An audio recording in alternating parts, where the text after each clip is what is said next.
Hello Year 10.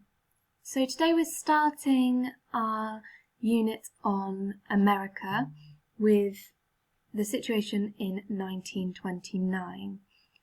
To do that we are looking today at the impact of the Wall Street crash and the Great Depression.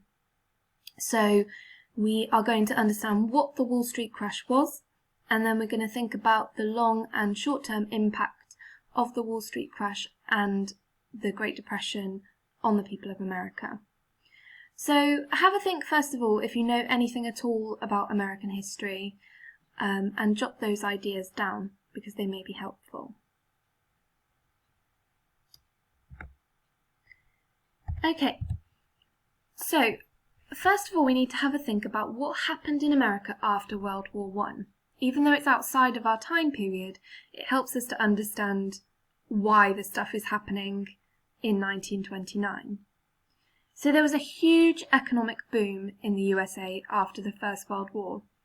Lots of people had come out of war, they were happy to be alive, the war industry had helped businesses to improve, and people just generally thought that this would go on for many years.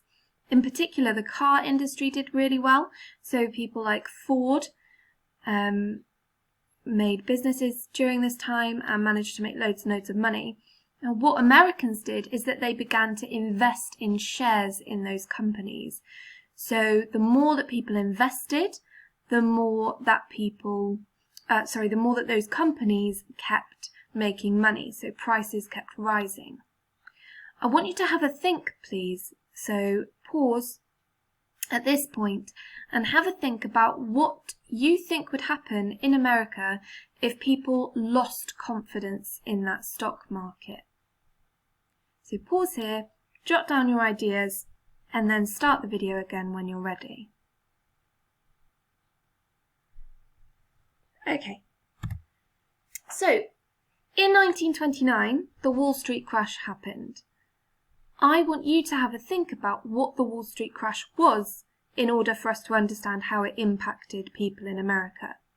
So jot down these questions and then go to this YouTube link, which is at the bottom of your Show My Homework.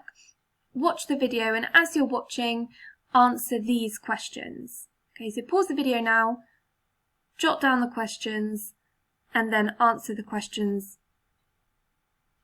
Once you've done that, come back to this video and pick up where you left off, because we've got one more task left to do.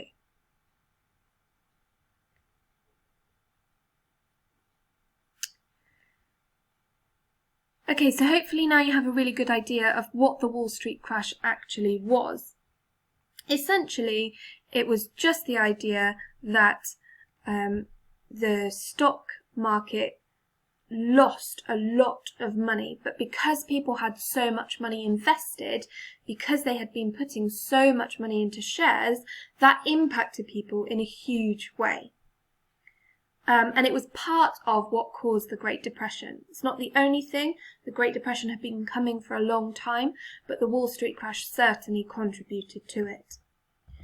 So, now we're going to have a look at what the impact of the Great Depression was. On your Show My Homework, I have attached several different pages from the textbook which look at unemployment, cities, countryside, families, something called Hoovervilles, and bonus marchers. What you are going to do as your final task today is to help find out what the impact was by creating a mind map like the one below and adding information to it. I would suggest you need at least 5 key pieces of information per section. If you want to do that as notes or a table rather than a mind map, that's absolutely fine. If you finish that and you'd like to challenge yourself a little bit further, I'd like you to have a think about who was the worst affected by the Great Depression and why. So as usual, submit your work on Show My Homework, and I look forward to seeing it.